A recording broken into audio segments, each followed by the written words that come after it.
Salam alaikum, Azul, bonsoir. Nous sommes nombreux à ne pas comprendre pourquoi ce régime s'arc-boute-t-il autant, pourquoi il s'accroche, pourquoi il refuse, avec un tel acharnement, à ne pas rendre les clés du pays. Nous ne le comprenons d'autant moins que ce pays est désormais exsangue, vidé de toutes ses richesses, pillé, dévasté, saccagé, voué désormais pour de très longues années à vivre une situation très difficile, qui sera certainement source de profonds bouleversements. En peu de mots, la vache à lait est à sec. Elle bouffe du foin par bottes entières et ne donne plus de lait qu'au compte-gouttes. Adieu la rente, adieu la farniente, adieu les ripailles, adieu les années grasses de prospérité et de bombance. Ce régime sait donc, plus que quiconque, qu'il n'a désormais plus les moyens de ses méthodes. Il ne pourra plus acheter la paix sociale, ni arroser ses alliés naturels, ceux-là qui le protègent dans le même temps qu'il flique la population, qu'il la contrôle, qu'il l'empêche de se secouer. Et il n'aura plus les moyens d'anesthésier les masses, ni de faire tourner un tant soit peu la machine, sans travail, sans création de richesse, sans véritable gestion du peu qui tourne un tant soit peu. La logique aurait donc voulu que le régime accepte de s'en aller maintenant et de se contenter de négocier les conditions de son départ. C'est de son propre intérêt, de sa propre survie qu'il s'agit. Et il devrait le faire au plus tôt, avant que la dalle ne tombe sur la tête du pays. Il devrait le faire maintenant pour pouvoir dire à ce moment, le jour où ça ira mal, à Dieu ne plaise, que de son temps à lui, au moins, il n'y avait pas autant de misère, que les gens mangeaient à leur faim, que le pays tournait un tant soit peu, que les écoles étaient ouvertes, les hôpitaux aussi, et que toutes les servitudes étaient assurées. Il pourrait le dire. Et il pourrait donc partir par la grande porte, aller, ce régime, et même en beauté, malgré les crimes innommables qu'il a commis contre ce malheureux pays. Mais non, il n'en a cure, il ne veut pas partir. Il s'accroche au pouvoir de toutes ses forces, de toutes ses griffes, et il ne recule devant aucune subversion, aucun coup tordu, aucun coup bas, ni devant aucun risque pour se maintenir, quitte à provoquer une guerre civile, s'il le fallait, s'il le faudra, semble-t-il nous dire comme ça. Et pourquoi alors refuse-t-il de partir? C'est une vraie question. Pourquoi ce régime refuse-t-il de partir alors que c'est dans son intérêt de partir maintenant, tant qu'il est encore temps? L'addiction au pouvoir, la cocaïne du pouvoir, explique-t-elle à elle seule un tel entêtement, une telle folie suicidaire? Je ne pense pas. Et je ne sais pas si l'explication que je vais vous donner peut être vraisemblable, mais elle semble en tout cas pouvoir tenir la route. Je crois que les barons les plus importants du régime, et donc les plus impliqués, ceux-là qui empêchent la restitution du pouvoir au peuple, ne peuvent pas restituer le pouvoir au peuple, non pas qu'ils ne veulent pas, non, mais parce qu'ils ne peuvent pas restituer le pouvoir au peuple. ils ne peuvent pas. Et je crois même qu'ils ne demanderaient pas mieux, s'ils le pouvaient, que de s'en aller, s'ils en avaient vraiment le choix. Ils sont très riches, leurs biens sont très loin du pays, leurs familles sont définitivement et pour plusieurs générations à l'abri du besoin. Ils ne manqueront de rien tout le temps qu'il leur restera à vivre, mais ils ne peuvent pas prendre leur retraite et rendre ce pays à ses habitants. Parce que ce régime, tout simplement, parce que ce régime couve des scandales épouvantables qui remonteraient forcément à la surface si les gardiens de la caverne d'Ali Baba, que sont ces barons du régime, ne sont plus là pour surveiller les lieux, pour surveiller le coffre-fort, pour empêcher que ça sorte, que ça remonte. Et ces scandales, dont, entre autres, des carnages contre les populations civiles, dont des pratiques criminelles à grande échelle, dont des prédations économiques à peine imaginables, pourraient susciter une clameur mondiale si demain ils étaient éventés. Il n'y aurait pas alors au monde de trou où les barons de ce système trouveraient où se terrer. Et ils ne peuvent pas partir non plus, parce qu'ils ont la charge, par ailleurs, de veiller à ce que les secrets de leurs protecteurs étrangers ne sortent pas. Ce qu'ils ont commis sur ce peuple avec la connivence de ses protecteurs est tout simplement ahurissant de monstruosité. Et eux, ces barons du régime qui refusent de restituer le pouvoir au peuple, en savent tous les morbides détails. Et je crois que c'est pour ça qu'ils ne veulent pas remettre les clés de la caverne d'Ali Baba.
Algérie, la contre-révolution en action.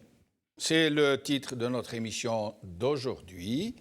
Et pour en parler, j'ai ici avec moi sur le plateau Yahya Mkhioba, militant politique, membre fondateur de Rachad. Yahya, merci d'être avec nous. Merci à vous.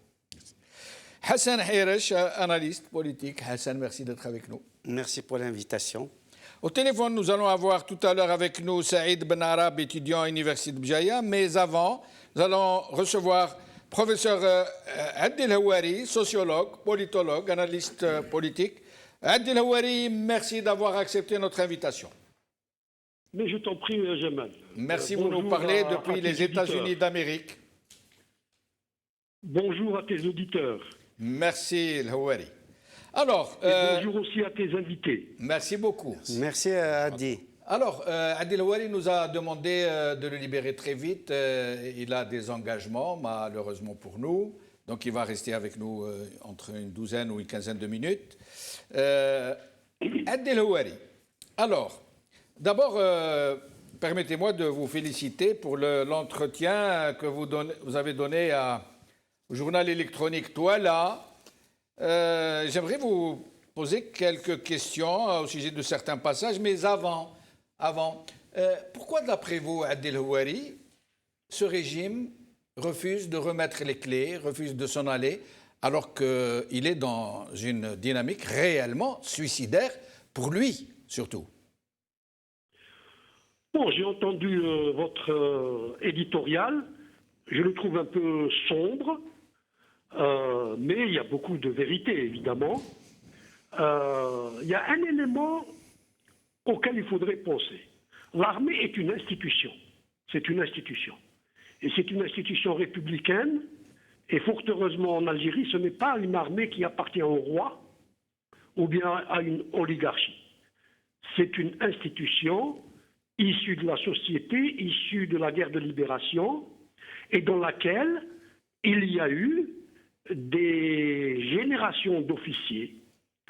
Et ce qu'il faut aussi rappeler pour relativiser votre édito, c'est que la génération des officiers supérieurs des années 90 qui ont opéré le coup d'État et qui ont fait ce que vous décriviez, certains d'entre eux sont décédés, d'autres sont à la retraite, et il y a un renouvellement d'officiers supérieurs.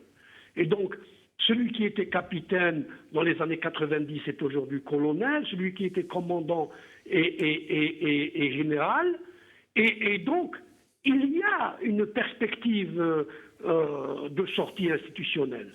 Il faut juste qu'il y ait une justice transitionnelle qui ne soit pas dans la vengeance et dans la chasse aux sorcières. Il faut une justice transitionnelle qui tourne la page, mais qui ne déchire pas la page. Il faudrait que les Algériens sachent ce qui s'est passé dans les années 90 sans un esprit de chasse aux sorcières, etc., pour l'avenir du pays. Voilà ce que je voulais faire comme commentaire à votre éditorial, qui est par ailleurs très bon. Merci. Alors, la question du journaliste du site électronique Toila vous demande de dire votre avis sur le slogan Madaniya Machi Askariya, dont tout un chacun sait qu'il n'est pas destiné à l'armée en tant qu'institution, comme vous la décrivez, mais à la junte qui a pris cette armée en otage. Mais d'après vous, d'où la Madaniya Machi Askariya, qui passait au premier rang, qui est devenu le pôle des slogans du Hirak, qu'est-ce que vous pourriez nous dire? Mais Doula Madaniya Machi Askariya, ça vient de la culture politique algérienne. La culture politique algérienne héritée du mouvement nationaliste et antimilitariste. C'est pour cela que Boumediene, les militaires, quand ils ont pris le pouvoir, et Boumediene, quand il a pris le pouvoir, il a enlevé la tenue militaire. Et donc, ce sont les militaires qui dirigent, qui désignent les civils qui dirigent l'administration, mais ils n'osent jamais exercer directement le pouvoir. Donc, même eux, ils savent que le militarisme n'existe pas comme en Amérique latine dans la culture politique des Algériens. Et donc, Madaniya Machi Askariya, c'est un retour aux sources, un retour au multipartisme qui existait déjà et qui a combattu la domination coloniale. Donc, ce n'est que le Hirak qui est mené par la nouvelle génération. Ce que j'appelle la nouvelle génération, c'est les jeunes qui sont, enfin les Algériens qui sont âgés entre 20 et 40 ans. Ces gens-là, ils sont plus politisés que les générations précédentes, mais ils ont gardé la mémoire de la culture politique héritée du mouvement national. Donc, Madaniya Machi Askariya, l'armée ne dirige pas. L'armée, le général est un haut fonctionnaire de l'État, il n'a pas à se substituer à l'électorat. Voilà ce que ça veut dire. Il y a une très grande maturité dans les slogans du Hirak. Et on peut même continuer avec le Mukhabarat Irhabiya. Bien sûr, Mukhabarat Irhabiya, à partir du moment où tu meurs l'Irhab, ou tu meurs l'Irhab, ou tu meurs l'Unf, Kharj al-Qanoun, rak Irhabi. Quand un officier du DRS torture, c'est du terrorisme. Quand on exerce la violence en dehors du cadre de la loi, c'est du terrorisme. Quelle est la définition du terrorisme? Et Mukhabarat Irhabiya, ça exprime la maturité politique de la population algérienne. Si le DRS ne veut pas être appelé comme organisation terroriste, ils n'ont qu'à respecter la loi. Ils n'ont qu'à inscrire leurs activités dans le cadre de la loi et de respecter l'autonomie de la justice. Tu pratiques le terrorisme, la terreur, et tu veux que les gens ne t'appellent pas terroriste. Non, la population a acquis une maturité que je ne sais pas d'où elle est venue, mais c'est vraiment... justement, Adel Ouari, vous parliez du multipartisme du mouvement national d'avant le déclenchement de la Révolution. Puis, vous parlez du multipartisme d'après 88, d'après l'ouverture, le multipartisme d'après le 5 octobre 88, et vous dites, dans l'interview que vous avez accordée à Touala, avant 1989, le parti unique servait de façade, et après 1989, le multipartisme sert de façade, au même régime. Dans les deux cas, les partis ne jouent pas le rôle que leur confère la Constitution. Et ma question est, est-ce que vous considérez qu'il y a un temps, soit peu, d'opposition politique au régime algérien à travers le multipartisme, à travers les partis politiques qui sont sur scène? Les gens qui ont pris le pouvoir, c'est-à-dire les militaires, en 62, et en premier lieu, Boumediene, ils ne savent pas ce que c'est qu'un parti politique. Et ils sont contre l'idée même d'un parti politique. Boumediene n'a pas dirigé l'Algérie avec un parti unique. Il n'a pas dirigé l'Algérie avec le FLN. Le FLN était une coquille vide qu'il avait confiée à Messadia, à l'époque, qui était un bonhomme apolitique. Vous comprenez? Oui. Boumediene dirigeait le pays avec la sécurité militaire. La sécurité militaire, c'était son parti politique. Ce n'était pas... et il surveillait la société, l'administration par la sécurité militaire. Ce n'est pas... en Union soviétique, par exemple, le PCUS était important. C'est le parti qui dirigeait le régime. En Algérie, le parti n'a jamais joué de rôle, que ce soit dans le cadre du parti unique, et encore dans le cadre du multipartisme. Voyez-vous, il y a des partis qu'on appelle de l'administration, et déjà quand on dit un parti de l'administration, c'est une contradiction, parce qu'un parti, il exprime un courant politique dans la population. Or, chez nous, il y avait le RND et le FLN, parti de l'administration, il y avait quelques micro-partis qui ne représentent rien du tout, et qui sont très nombreux. Et il y avait un parti d'opposition qui s'appelait le FFS, et qu'aujourd'hui, qu'ils ont infiltré et qu'ils ont miné de l'intérieur. Mais pas la base. La base du FFS est encore intacte.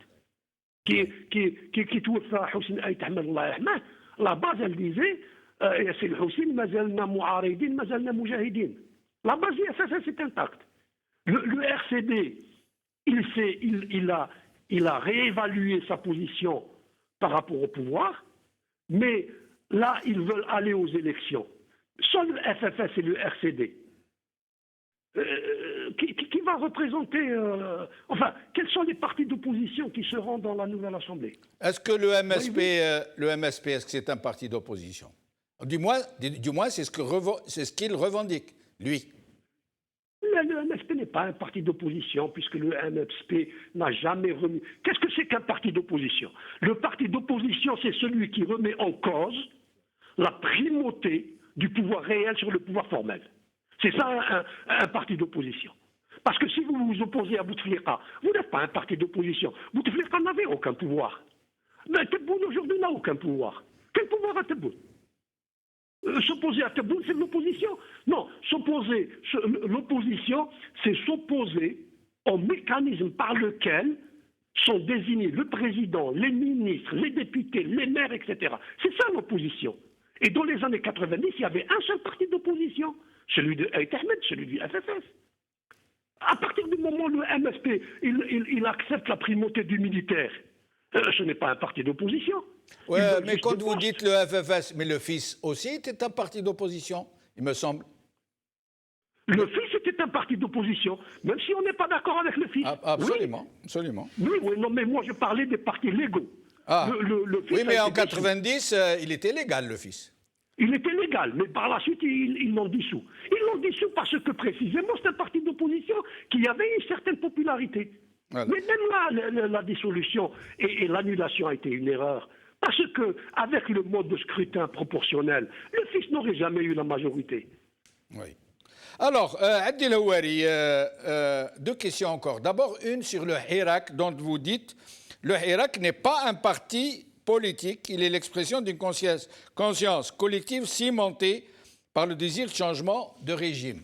Or, dans l'entendement général, on est en train d'attendre du Hirak qu'il représente un peu toutes les aspirations des Algériens, mais pas dans leurs mouvances idéologiques politiques, dans leurs aspirations à un SMIC, j'allais dire, de dignité, de liberté, de séparation des pouvoirs, d'état de droit. Qu'est-ce que nous pouvons attendre du Hirak aujourd'hui et qu'est-ce qu'il pourra nous donner? C'est une bonne question et à laquelle il faut réfléchir. Et pour y répondre, il faut savoir faire la différence. Et il y a une littérature immense en sociologie politique sur ce sujet. Il faut faire la différence entre un mouvement social et un parti politique. En France, Alain Touraine a beaucoup écrit sur les mouvements sociaux. Le mouvement social ne cherche pas à prendre le pouvoir. Le parti politique, il cherche à prendre le pouvoir. Et il a raison, il demande, il cherche à prendre le pouvoir par les élections, évidemment. Mais le mouvement social, lui, il ne cherche pas à prendre le pouvoir. Le mouvement social cherche à créer les conditions d'accès et d'exercice du pouvoir. Et dans le mouvement social, il y a différentes sensibilités. Cette question de double rupture, c'est un programme d'un parti politique et c'est normal qu'un parti politique demande la double rupture, c'est-à-dire la rupture avec le régime en place et la rupture avec d'autres partis politiques.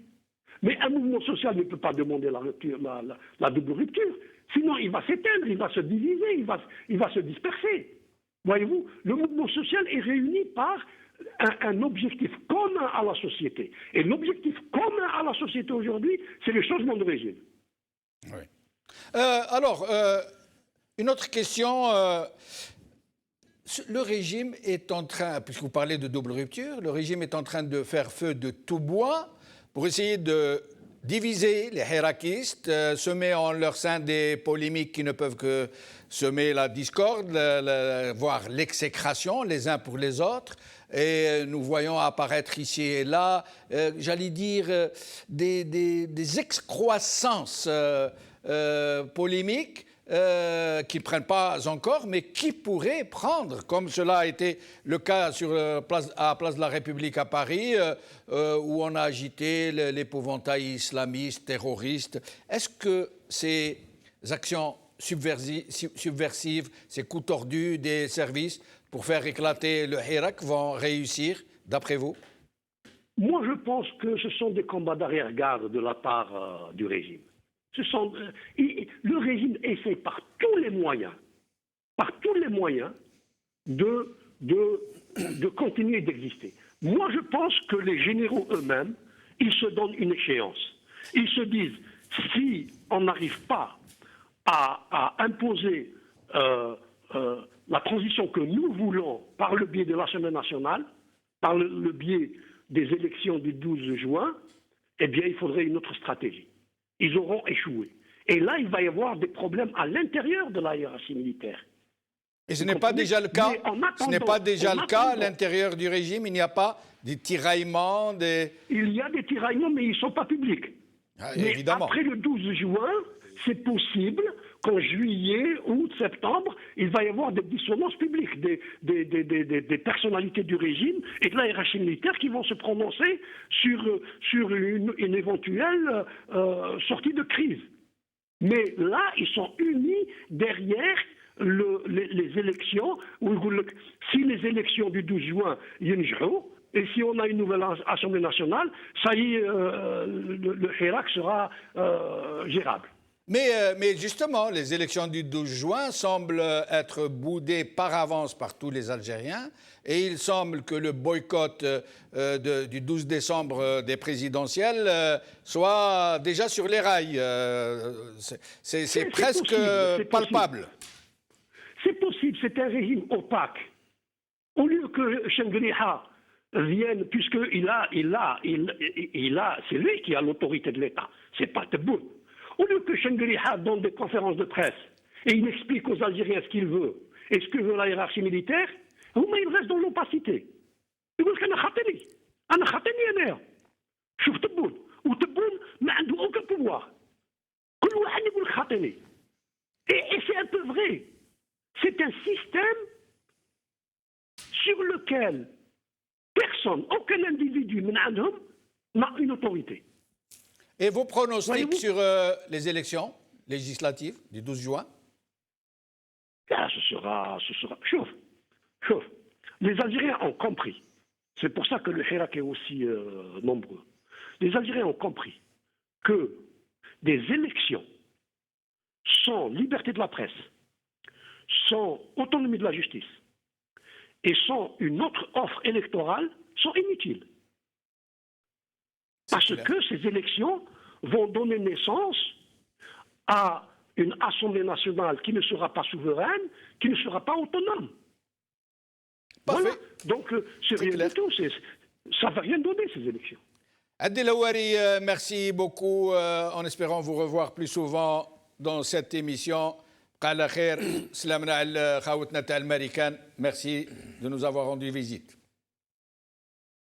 Alors, nous n'avons pas réussi à joindre Saïd Ben Arab, étudiant à l'université de Jaya, mais nous allons d'abord regarder quelques manifestations des étudiants pour ce mardi 109 et nous allons revenir pour en discuter. Alors, nous allons commencer par regarder les manifestations d'étudiants. S'il vous plaît, Alger d'abord.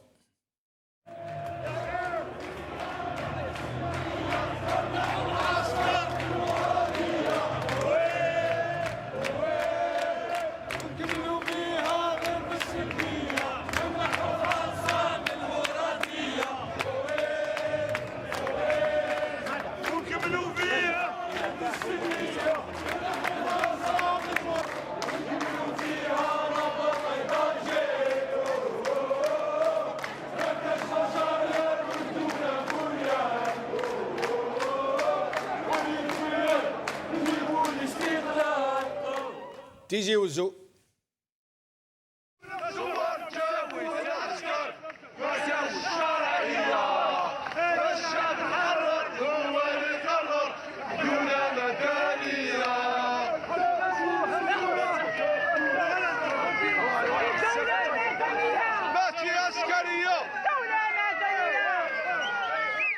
وهران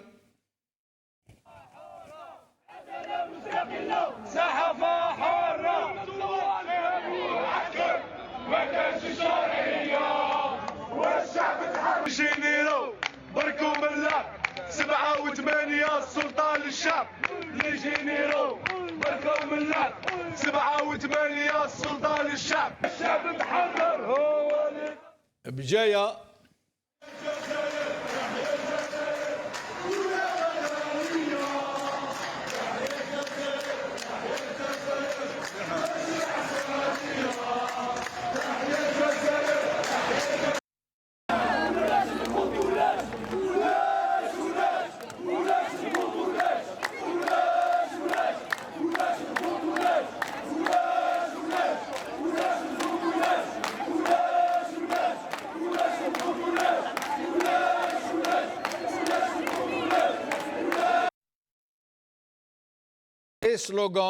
des slogans des manifestants.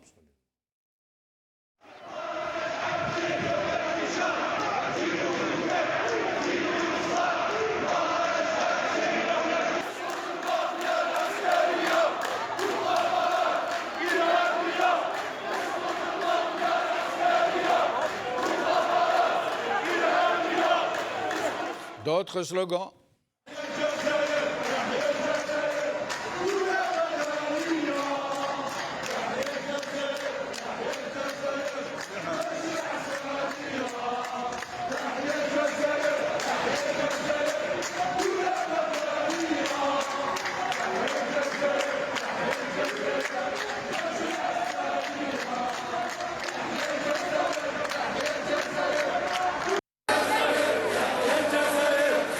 Un autre slogan.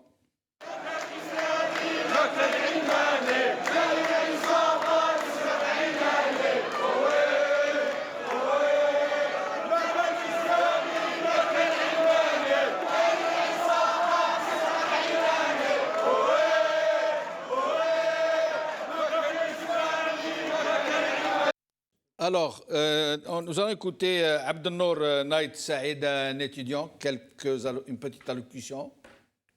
ثلاثاء رقم 109 من مسيرة الطلبة نشكر المواطنين من كافة الأعمار اللي جاوا معنا وساندونا يعطيكم الصحة خوتي اليوم ذكرى استشهاد علي بومنجل شاهد والبارحة كانت ذكرى استشهاد مصطفى بن بولعيد الله يرحم الشهداء الله يرحم الشهداء ما جينا نهضروا على القمع اللي طال Hier, nous avons commémoré la date de la mort de Mostafa Ben Boul'Aid, Rabbi Rahmou.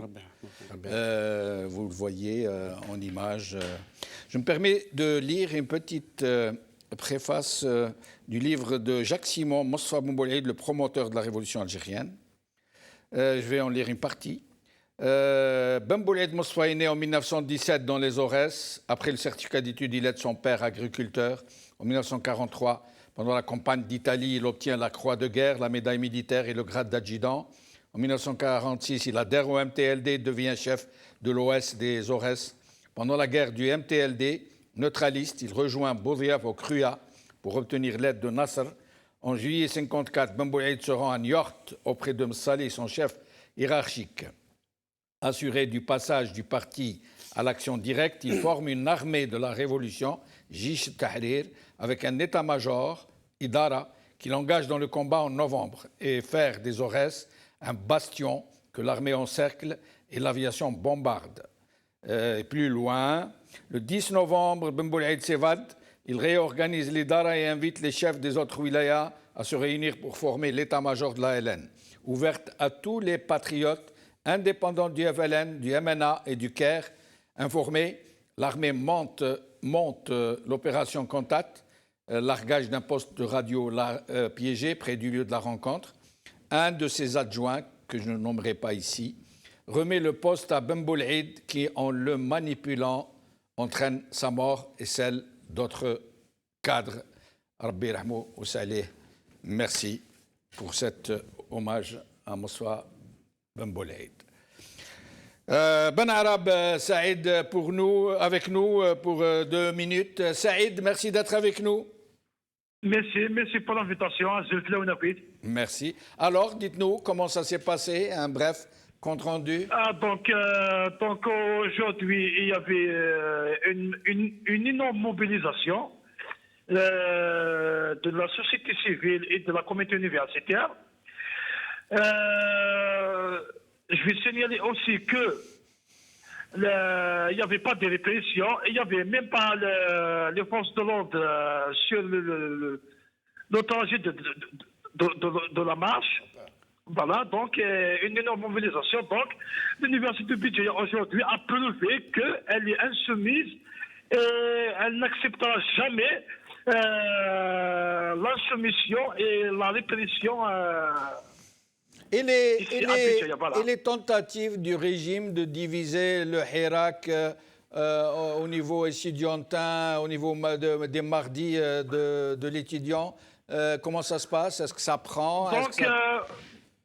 Donc, concernant les tentatives de division ou des problèmes, il y a, à l'université de Béjaïa, il y a beaucoup de tendances politiques et idéologiques. Il faut signaler ça, d'abord. Oui. Deuxièmement, au début du Hirak, dans l'image des étudiants, il y avait beaucoup de carrés. Chaque carré a sa tendance idéologique, il n'y avait aucun problème. Donc, c'est juste, si après la reprise des marches du Hirak les mardis, et il y avait cette polémique. Donc, je ne vais pas accuser personne, mais il faut essayer par tous les moyens pour renforcer les rangs de la révolution, c'est tout.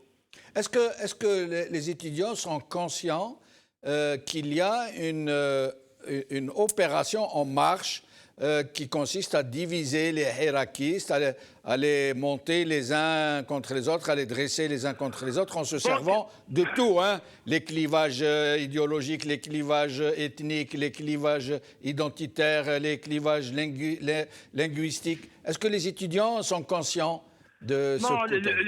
l'université de Béjaïa a une tradition de lutte. Donc, il y a le libre débat à l'université, et il y a la diversité politique, idéologique, etc. Aujourd'hui, il faut d'abord s'organiser à l'université de Béjaïa, parce qu'on était organisé après. Il y avait cette crise de corona qui nous a un peu désorientés.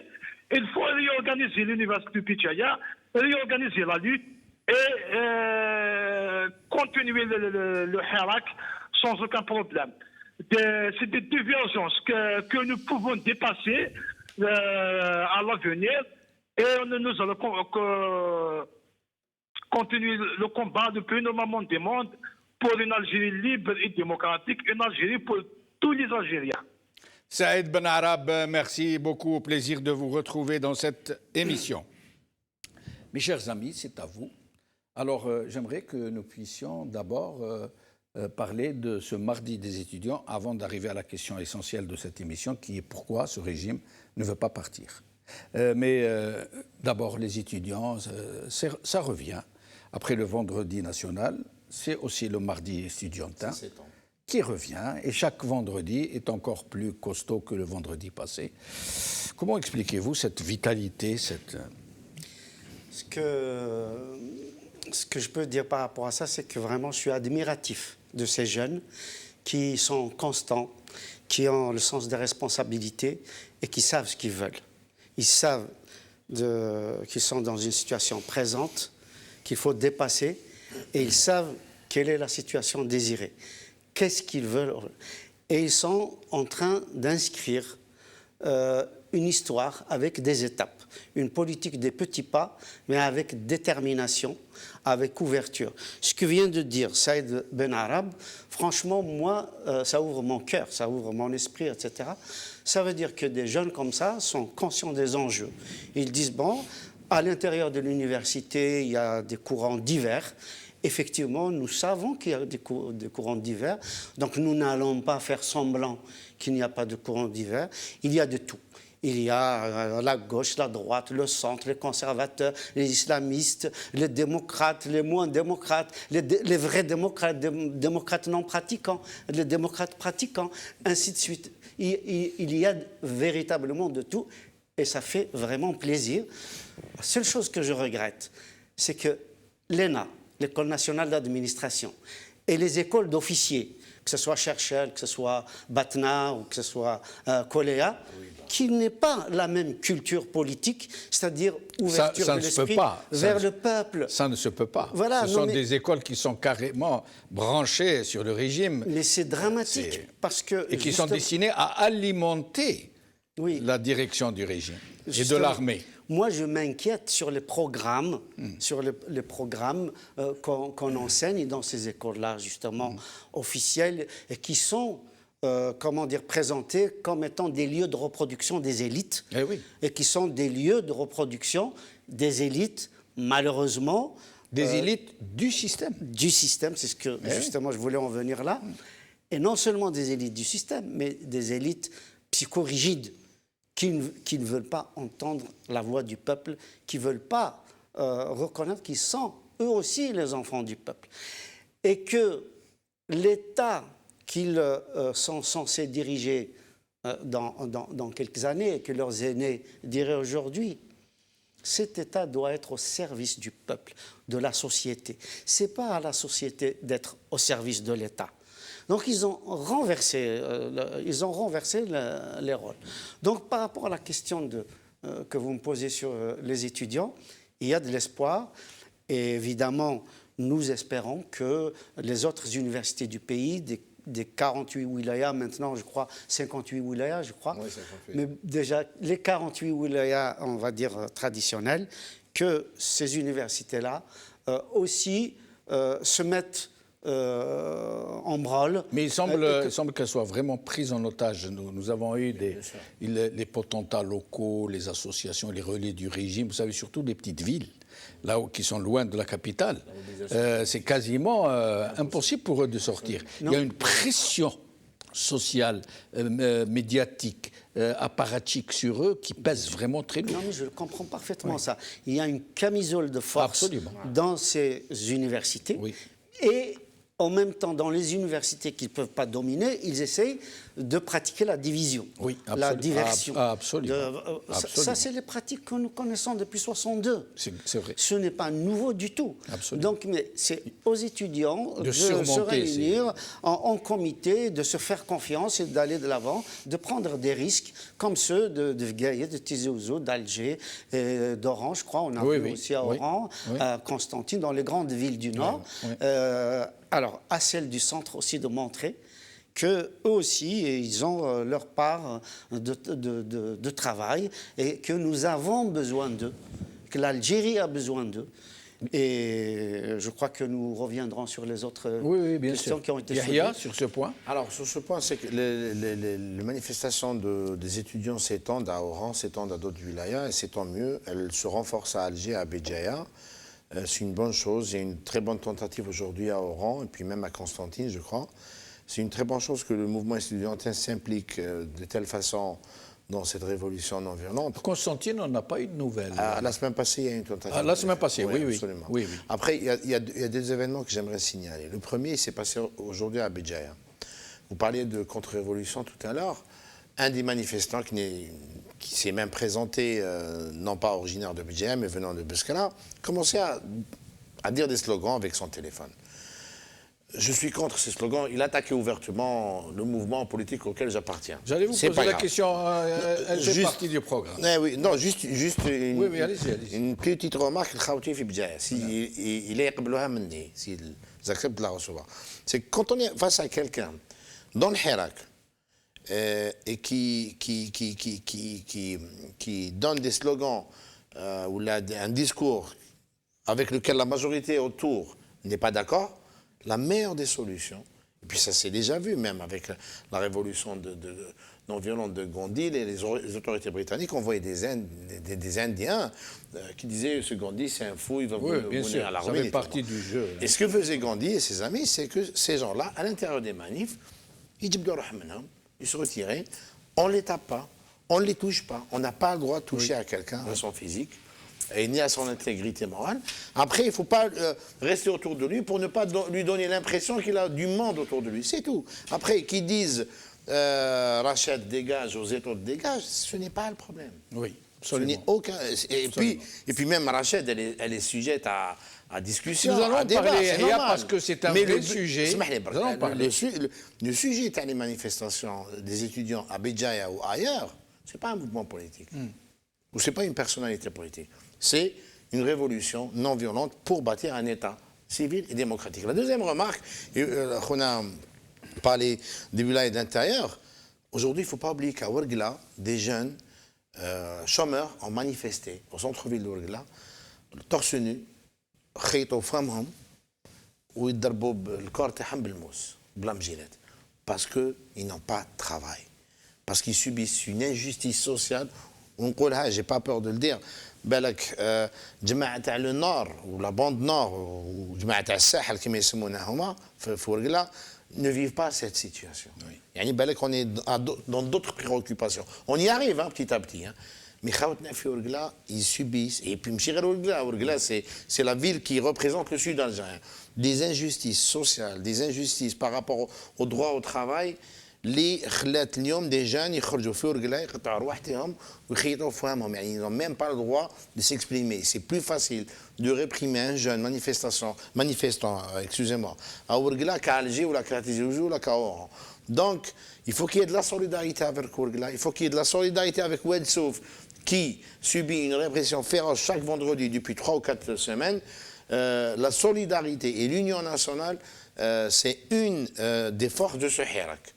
Par contre, la contre-révolution, je pourrais développer tout à l'heure si vous me posez la question. Alors, Alouad, vous faites bien de le signaler, le peu de gens qui parviennent à forcer le blocus et à sortir, très peu, hein, Alouad, ils sont quasiment persécutés, menacés, jusque dans leur famille. Ils subissent des répressions et des persécutions de la part des autorités sécuritaires locales, le DRS et la police locale.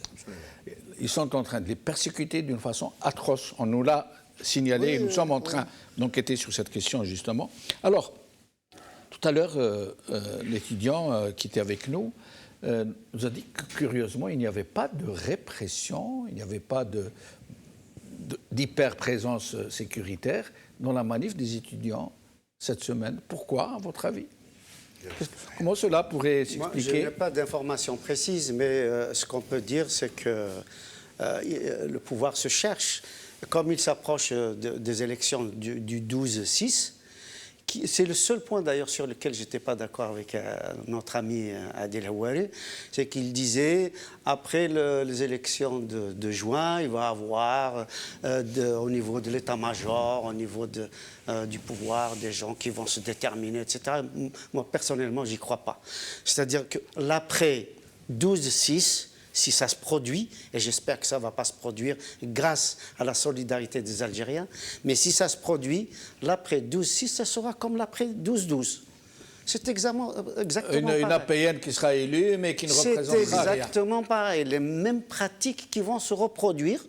Dès lors qu'on reproduit le scénario de l'élection, on reproduira le scénario de la répression, de la domination, de la... Et on dira « Barlaman Mzawar, Jabou al-Askar » Mais bien évidemment. Donc, le reste, entièrement d'accord. Mais sur ce point-là, je ne suis pas d'accord du tout.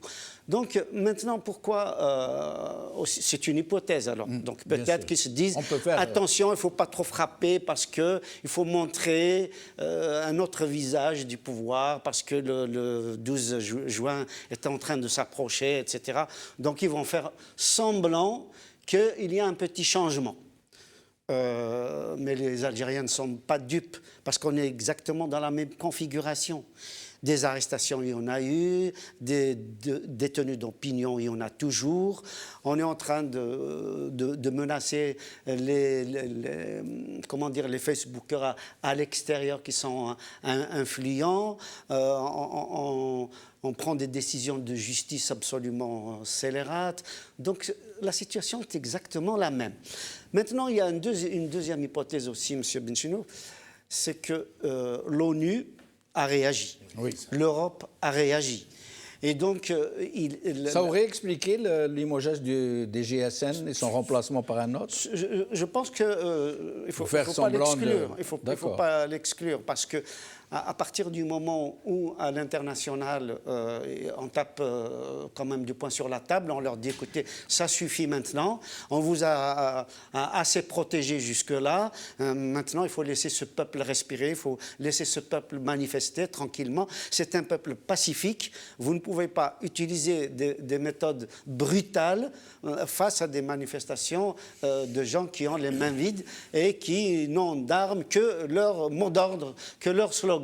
Donc, c'est deux pistes éventuellement à voir parce que moi, personnellement, j'ai pas de... J'ai une troisième piste. Allons-y. Moi, j'ai pas d'autre... Alors, vas-y. Alors, je rejoins M. Hiraz quand il parle de la résolution du Conseil des droits de l'homme des Nations Unies qui a fait paniquer un petit peu les fonctionnaires ou les hauts fonctionnaires des affaires étrangères qui sont, eux, très sensibles à ce genre de résolution et de condamnation onusienne. Mais la troisième hypothèse, à mon avis, c'est que, surtout à Béjaïa, qu'il n'y ait pas de répression à Béjaïa, c'est que le régime n'a pas encore perdu espoir dans la participation d'un parti politique démocratique, opposant, qui est bien ancré dans cette région. Donc je pense que... Parler du FFS, bien sûr. Absolument. C'est mon ancien parti politique, malheureusement, que je ne reconnais plus aujourd'hui. Donc il ne veut pas lui couper les racines. Je parle bien de la direction, non pas des cadres ni de la base. Encore moins de la base. Absolument, qui est resté fidèle, qui est dans la révolution et qui est intact. Et c'est tant mieux. Je pense qu'ils n'ont pas perdu espoir dans la participation de la direction du FFS. aux législatives. Vous savez, Béjaïa, Ils ne veulent pas les gêner. Absolument. À travers Parce une que ça sera répression. très difficile. Déjà, la population, elle est foncièrement engagée contre ces élections. Et puis, elle est foncièrement engagée dans cette révolution non violente. Donc, comment venir expliquer aux populations de Béjaïa, ou à Tizi Ouzou, ailleurs, qu'on doit participer aux élections? Vous remarquerez qu'au début, ils ont parlé de législatives ainsi que les locales. Bon, ils se sont rendus compte que le président de la République n'a pas le droit de dissoudre les assemblées locales. Il ne peut pas. Oui. Il peut dissoudre l'Assemblée nationale, plutôt la première chambre du Parlement, et non pas la deuxième, la chambre haute. Mais les communes et les conseils de wilaya, il ne peut pas les dissoudre. Donc déjà, ça, c'est un problème constitutionnel. Après, je pense qu'il nous prépare aussi, dans cette région et ailleurs, d'autres arguments pour faire que ces partis-là, démocratiques, bien ancrés en Kabylie, puissent vendre un certain discours aux populations locales pour aller au wilayal et au communal. À vrai dire, l'argent, le façade, qu'est-ce que le façade en français? La corruption, excusez-moi. Elle n'est pas au Parlement, dans le Parlement. Vous êtes député, vous touchez 40 millions par mois, c'est fixe pendant 5 ans. Enfin, il y en a quand même qui ont acheté leur poste. Si. Moi, je connais un député, Yahya. Ils font des affaires. Non, on parle de rémunération. Yahya, moi, je connais un député qui a eu 30 lots de terrain. Oui, un lot de terrain par wilaya. Alors, imaginez quand vous êtes à l'exécutif d'une wilaya ou des communes. Oui, ça se multiplie. C'est incroyable, oui. c'est en milliards de centimes, avec le système d'arrosage de la mafia locale, qui est souvent bien connecté avec les services. Donc, je pense que c'est une manière de draguer ce parti-là. J'espère que la raison l'emportera. Je suis certain qu'à l'intérieur du FFS, beaucoup de militants, beaucoup de cadres, ils sont encore engagés avec cette révolution non violente. Mais moi, je l'explique ainsi. Il ne faut pas froisser ce parti, vu que le RCD a déjà déclaré, mais quand vous parlez de contre-révolution tout à l'heure et de visions différentes à l'intérieur du régime, je tiens à dire que le boycott annoncé de Louise Hennoun en prématuré, pour moi, c'est un signe fort qu'il y a une grave dissension à l'intérieur. À l'intérieur. Parce que beaucoup de gens pensent comme vous. Hein. Je ne veux pas jeter la pierre à Louise Hennoun. Je sais très bien, voilà. Mais beaucoup de gens sont en train de... Mais nous allons y arriver. Alors, d'abord, une question, avant d'arriver à ce fameux sujet de la subversion pour monter les Algériens les uns contre les autres et dresser des bûchers en plein jour. Pourquoi le régime ne veut pas partir alors que ses réserves sont épuisées, il n'a plus de rente, il n'a plus les moyens de financer ces méthodes qui sont juste la rente et rien d'autre. Il est incompétent en tout. Ça veut dire sans argent, il ne peut rien faire, pas même acheter la paix sociale. Donc pour lui, l'horizon est bouché. Il devrait, en toute logique, sauter sur la première occasion pour rendre les clés gentiment, négocier les conditions de son départ et se tirer. Or, lui, non. Il ne veut pas partir. Il s'accroche de toutes ses forces, alors que pour lui, l'horizon est très sombre. Il ne pourra pas faire face demain. Il va y avoir de la misère, il va y avoir de la colère. Pourquoi s'obstine-t-il autant, Hassan Herj ?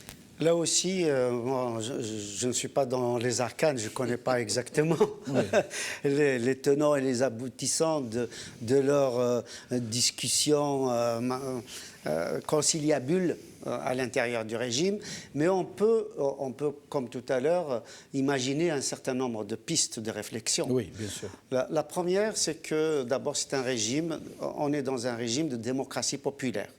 La République algérienne, démocratique et populaire, ça a un sens. Si on croit que démocratique et populaire, ça a été rajouté juste comme ça, on se trompe. C'est une manière de s'aligner aux démocraties populaires qui étaient sous l'emprise de l'Union soviétique.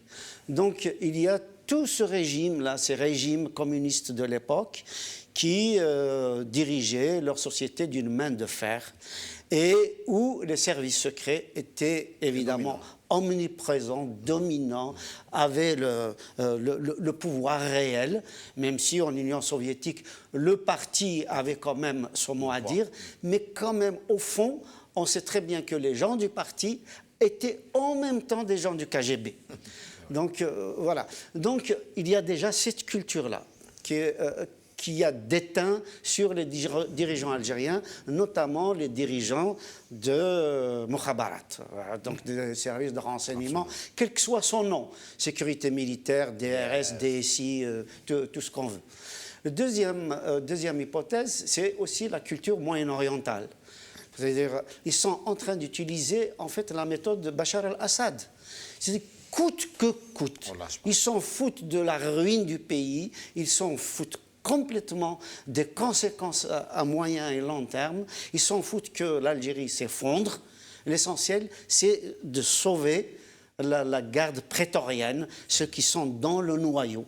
Et le reste, c'est moilindar, quoi. La maison leur appartient. Et à partir de ce moment-là, ailleurs, il peut y avoir le feu. L'essentiel, c'est que ça n'atteigne pas le noyau. Et ils sont prêts à n'importe quoi. C'est un régime paranoïaque. Et donc, c'est la suspicion partout. Je dis, mais si d'aventure, il y a une transition, si d'aventure il y a une alternance, qu'est-ce qu'on va subir, etc. etc. C'est des paranoïaques. Est-ce qu'ils ne pourraient pas rentrer dans une logique où ils prendraient eux-mêmes le contrôle de la transition? Ils n'ont pas cette capacité de comprendre. Ah bon, vous allez nous le dire. Oui, c'est extrêmement difficile pour eux parce qu'ils n'ont pas cette culture. Ils l'ont essayé en 1989. Et tout de suite après, ils ont fermé la parenthèse. Dès qu'ils ont vu... Ils n'ont pas fermé la parenthèse puisqu'ils ont créé des partis d'opposition, entre guillemets, qui leur obéissent. Oui, ils ont formé une presse qu'ils ont sortie de la cuisse de Jupiter et qui travaille sous leurs ordres. Ils ont créé une libéralisation économique qui constitue de leurs parents et clients, etc. Donc l'hypothèse que vous dites, ils l'ont déjà essayé. Ils l'ont essayé à la mort de Boukharaoba. Et puis, bon, la sécurité militaire est intervenue. Après, en 89, avec l'avènement du multipartisme, mais comme vous dites effectivement, qui a été complètement en réalité travesti avec ce qui a été créé tout autour de ça. Ça a été aussi le cas en 99, lorsque Bouteflika est arrivé. Avant que Bouteflika n'arrive, il y avait quand même des candidats d'envergure. Oui, Ahmed Mahri, Hamroche, Sifi, Youssef Khatib, etc. Ahmed Tal Brahimi, etc. C'était quand même des pointures. Oui. Et donc l'Algérie allait effectivement passer à une période de transition. Ça, c'était absolument évident. Et puis, si ce n'était l'intervention de Toufik. Ça, il faut le dire. Ouais.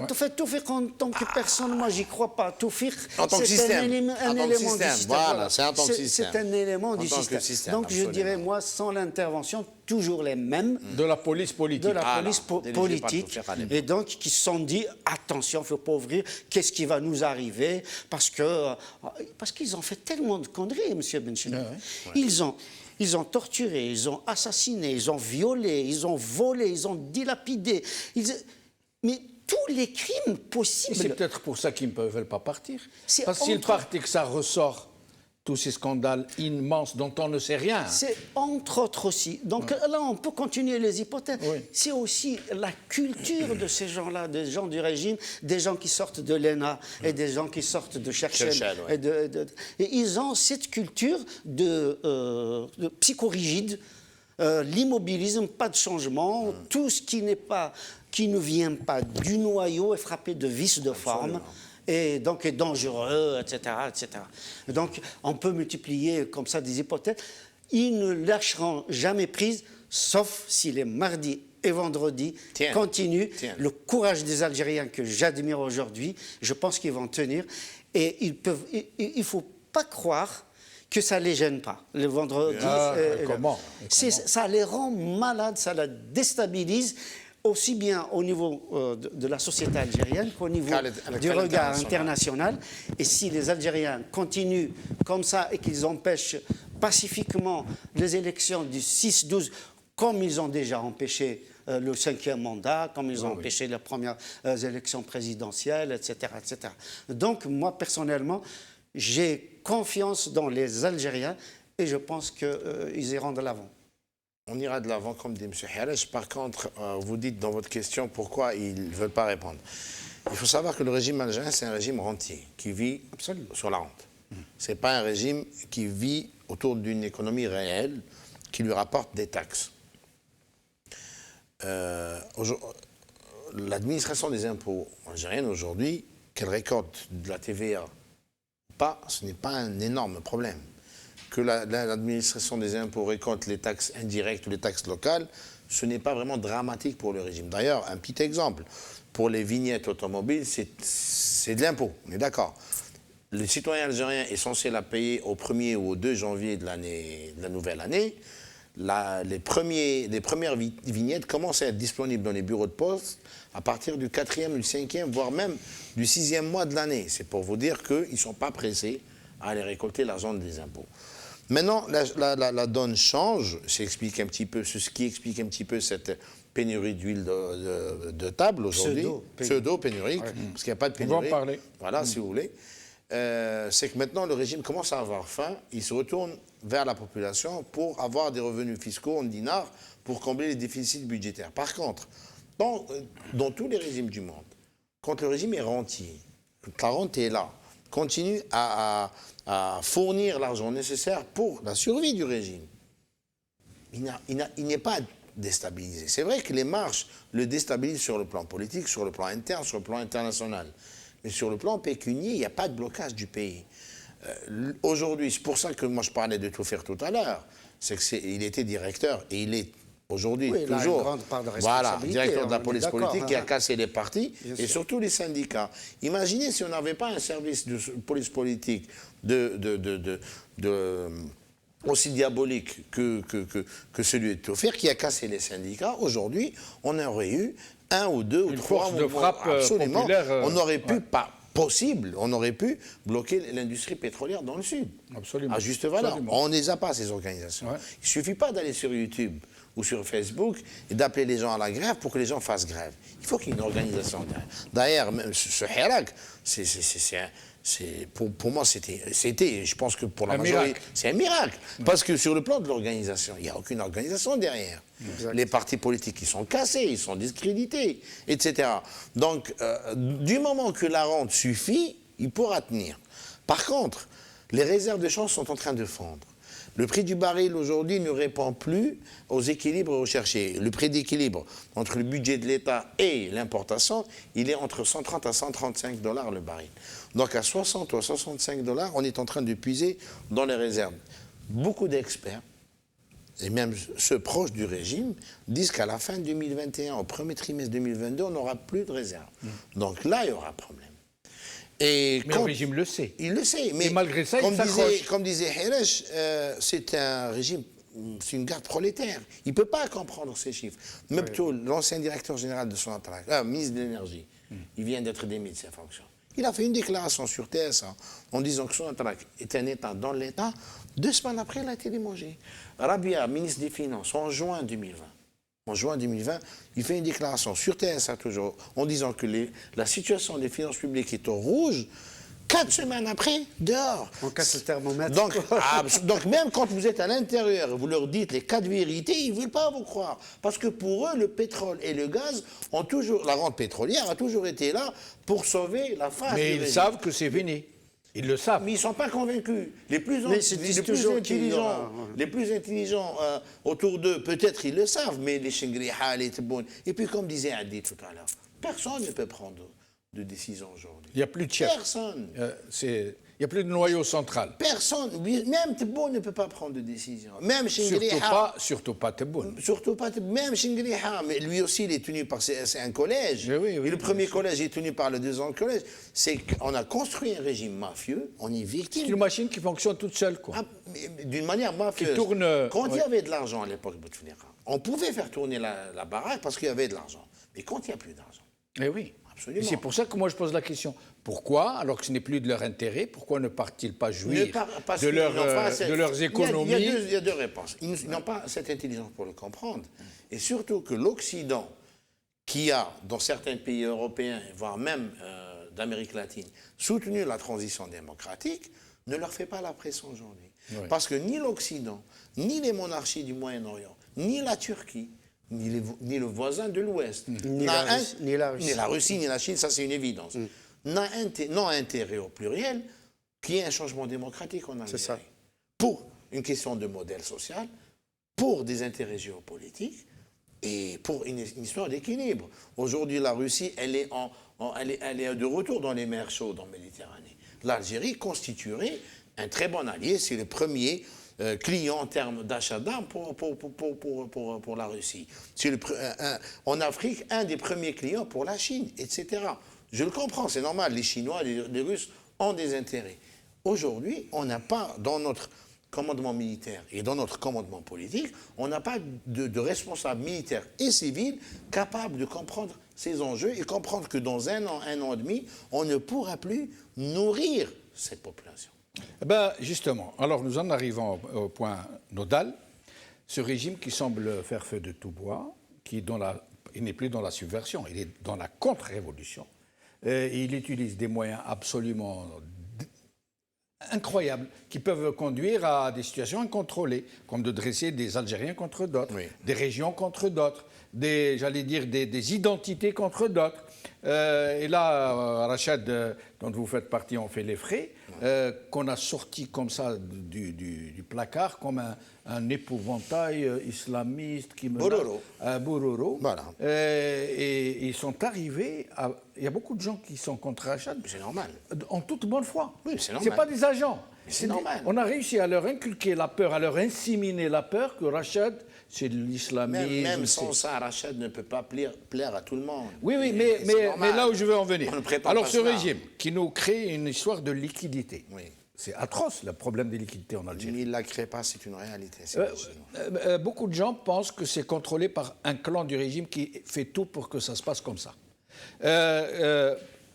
On a entendu tout à l'heure qu'il n'y a plus de répression du Hirak. Oui. Pénurie d'huile. Oui. Alors que M. Rabarab a fait une déclaration où il a dit « nous sommes en surproduction, en surstock ».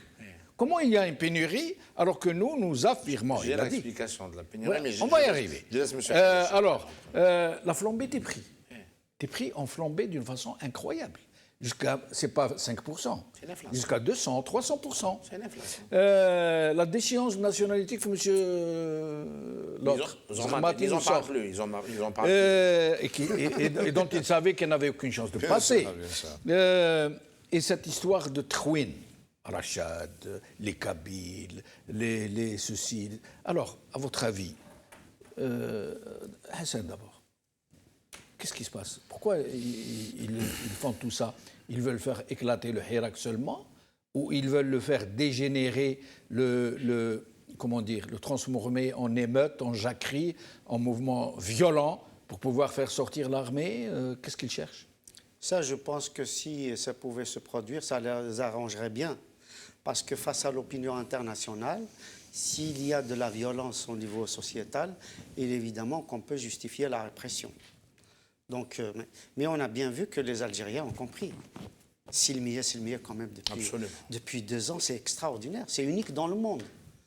Même ici, par exemple en France, quand les Gilets jaunes aussi...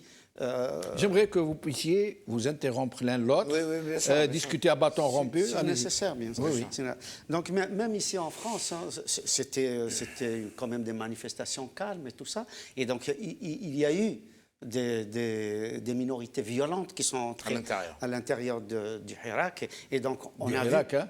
Des Gilets jaunes. Du Hirak français. Voilà. Du petit Hirak français. On n'en est pas là, on en est là. Donc, effectivement, ils vont essayer vraiment, comment dire, ils vont faire feu de tout bois. C'est ce qu'ils font en ce moment. Ils vont essayer la division entre les régions, entre les cultures, ils l'ont essayé en 2019, etc. Ils vont essayer par tous les moyens. Ça, c'est absolument... clair, ils reculeront devant rien. Sauf que là, on est dans une petite période, encore une fois, où ils savent qu'ils jouent vraiment sur le fil. Ils sont vraiment des funambules. Et ils savent que s'il y a quelque chose qui se passe, même au niveau de la violence, donc le 12-6, c'est foutu. Et c'est peut-être un clan contre un autre? C'est possible. Et ça aussi, c'est possible. Oui. Un clan qui veut mettre l'autre dans la gêne. Ou plusieurs clans contre plusieurs autres. Voilà. Parce que moi, je pense que ce régime est multicéphale. Oui. C'est pour ça que... Parce que s'il y avait 2 clans, on aurait vu des chefs. C'est vrai. d'un clan et d'un autre. Mais là, à mon avis, c'est tellement multicéphale, c'est tellement... C'est la débandade. Oui, oui, absolument. C'est véritablement... Et ça se traduit dans la vie des gens au quotidien, hein, au niveau du bureau de poste, des supermarchés. C'est la débandade totale. Je suis entièrement d'accord. Ça paralyse d'ailleurs les décisions jusqu'au niveau des daïras, au niveau des communes, etc. Tellement personne n'a envie de prendre la moindre décision. Les grandes entreprises sont paralysées, les grandes administrations sont paralysées. Ils ne savent plus à qui ils doivent obéir. Il y a aujourd'hui des chefs de service. Mais ça risque de faire dégénérer la situation, tout ça. Mais ça risque de la faire dégénérer. Elle est en train de dégénérer. Pas dans le sens du Hirak. Parce qu'une telle situation rendrait tout incontrôlable et on ne saurait plus où ça pourrait aller. Oui et non. Tant que le Hirak reste ferme, uni, va dans le même sens et toujours dans dans la paix, dans la silmia, de mon point de vue, ils ont beau s'agiter en haut avec tous les moyens qu'ils veulent, et ils ne pourront pas détourner le fleuve cette fois-ci. En revanche, il y a effectivement la problématique que vous avez décrite en 2 mots. Effectivement, problème de l'inflation, problème de la chute du dinar, problème certainement aussi des pénuries parce qu'on ne pourra pas importer tout ce qu'on veut comme on le faisait il y a quelques temps, etc.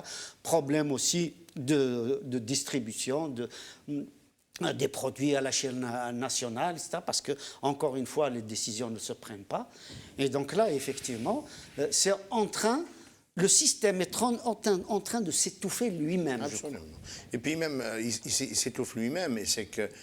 Avant de vous donner la parole, oui. Nous allons regarder une courte vidéo et je vous donne la parole. Regardez. Distribution d'huile.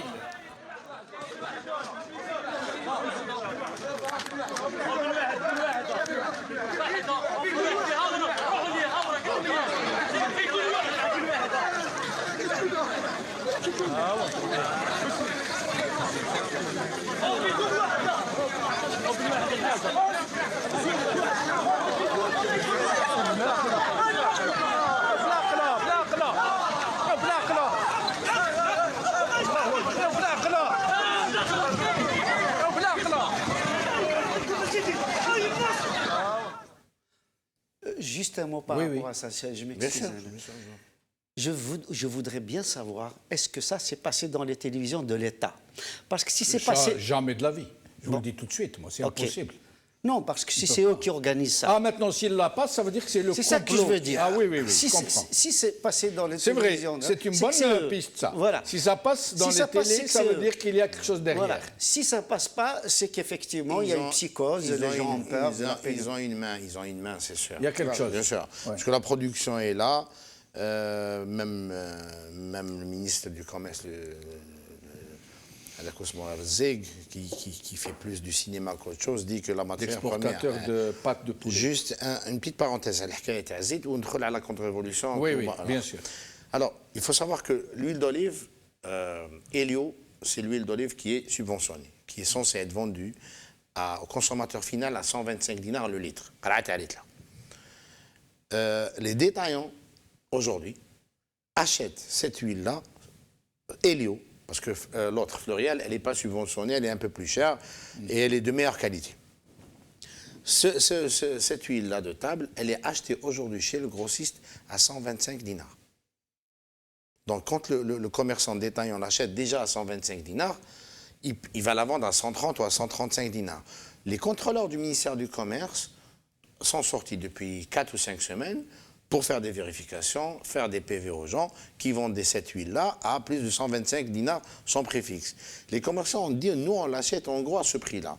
La réponse des fonctionnaires du ministère du Commerce, ne l'achetez plus à ce prix-là. Ok, moi, je suis commerçant, je vais être verbalisé si je la vends plus de 125 dinars, sachant que je l'achète à 125 dinars. Donc, un commerçant est censé faire du commerce pour gagner de l'argent et non pas pour en perdre. D'accord.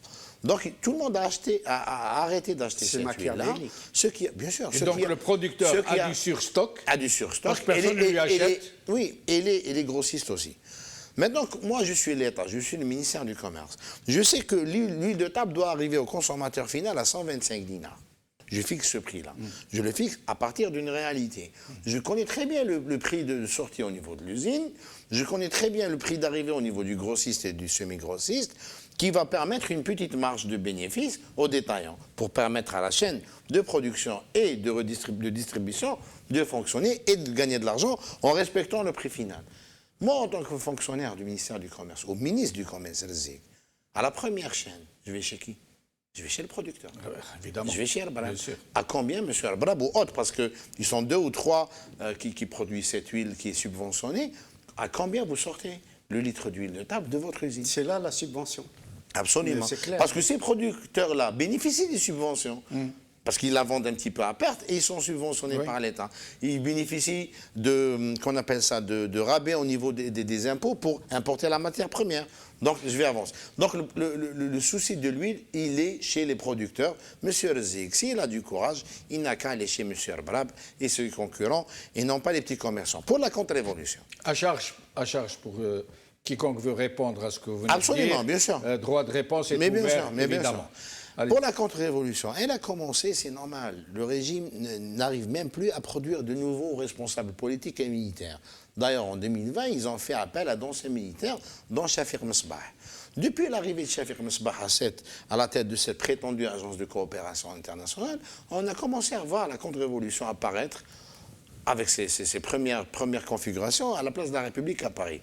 Je ne suis pas contre que les gens viennent critiquer un mouvement politique ou une tendance. C'est normal. Rachad dans l'occurrence. Absolument, Rachad dans l'occurrence. Mais que les gens viennent, ils se bounissent. Ils disent que c'est des terroristes, à tort et à travers. On est arrivé la semaine passée, le sacré, le semaine arbé. Et puis que les gens réagissent, parce que c'est des Algériens, ils sont à 98%, 99% musulmans, avec des différents niveaux de croyances et de pratiques. C'est le sacré-terre. Les gens réagissent, c'est Rachad. Alors, il y a un rassemblement de juifs français ou de chrétiens catholiques, Jésus, la concorde, tu vois la réaction. Ils n'auront pas besoin qu'il y ait une organisation politique ou syndicale qui les pose. Ça relève du sacré. Donc, quand on fait de la politique, en stigmatisant une partie du Hirak, et en stigmatisant et en insultant même le sacré des Algériens. Pour moi, c'est de la contre-révolution.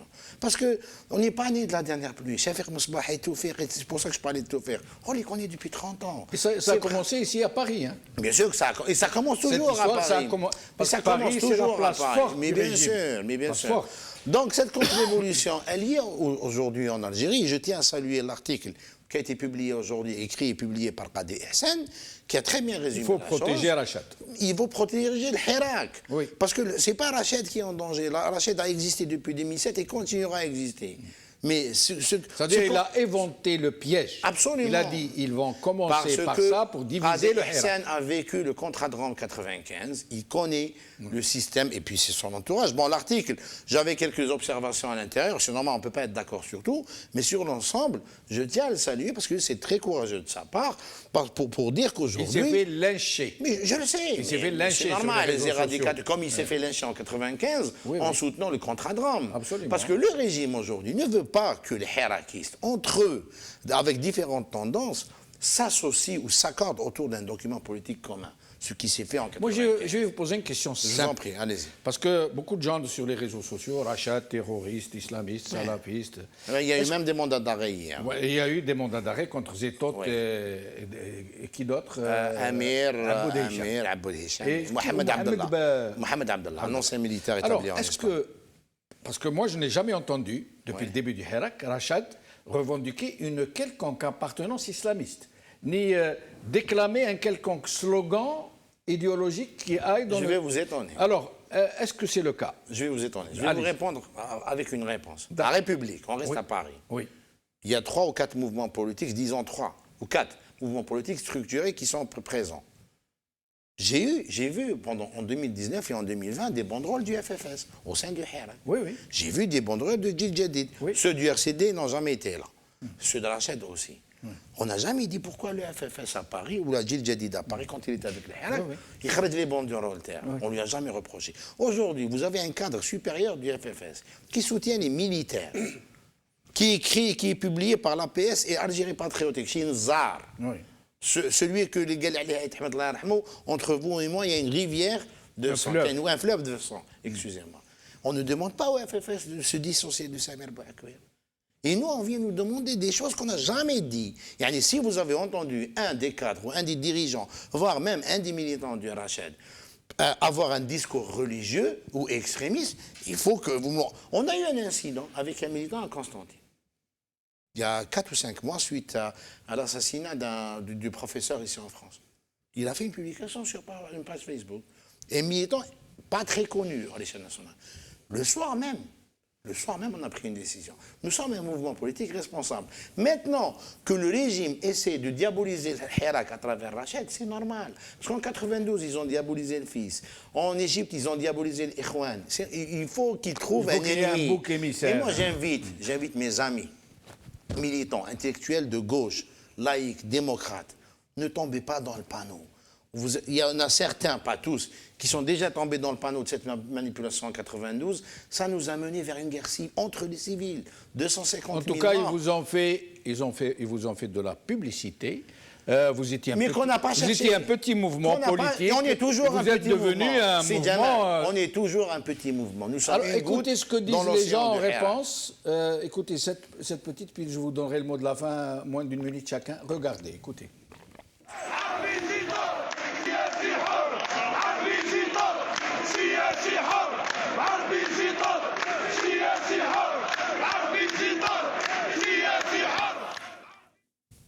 Alors, 30 secondes chacun. Je me suis hélège. Moi, par rapport à tout ça, très franchement, pour moi, c'est des épiphénomènes, honnêtement. Absolument. Moi, ce que je vois, c'est le Hirak. Voilà. C'est vraiment le fleuve qui est là, qui sait ce qu'il veut, qui veut un État civil et non militaire, qui veut l'égalité homme-femme, qui veut une liberté de conscience, qui veut une liberté totale d'expression. Un État de droit. Un État de droit en changeant le droit qui existe. Absolument. Parce que si le droit reste l'actuel un État de droit tel que nous concevons donc, tous. Liberté, respect des cultures, des langues, des minorités. Refonder l'État, éventuellement un État fédéral ou peut-être un État régionalisé, comme tous les pays qui ont réussi. Rien n'est tabou. En Europe, par exemple, les seuls qui ne sont pas des pays régionalisés ou fédéraux. L'Allemagne, la France et le Portugal. C'est les seuls. Sinon, l'Italie, la Suisse, l'Allemagne, la Suède, le Danemark, tous les pays d'Europe, je dis bien tous les pays d'Europe. Sans que cela n'insulte leur unité, leur nationalisme. C'est comme ça qu'on va justement garantir l'unité de la nation algérienne. Ce sera l'objet d'une prochaine émission, Inch'Allah. Moi, je dirais que le Hirak doit rester uni. J'appelle nos amis laïcs et de gauche, démocrates, à ne pas quitter la rue. Il ne faut pas se faire avoir par Shafiq Msbah. Il ne faut pas se faire avoir par Toufiq. Il ne faut pas se faire avoir par la police politique. On s'est déjà fait avoir différentes tendances politiques comprises en 92. Vous avez vu le résultat. Il ne faut pas que cette jeunesse-là soit l'héritière de nos erreurs passées. Il faut empêcher pacifiquement qu'aient lieu les élections scélérates du 12-6. Parce que le 12-6, ce sera comme le 12-12. Absolument. Merci Hassan Hirsch, merci Yahya Mkhiyouba, merci Adil Houari, merci Saïd Ben Arab. Merci à vous, chers amis, d'avoir suivi cette émission. Qawala khair, Slama, Silmiya, Silmiya, Khawa, Khawa. Merci les amis.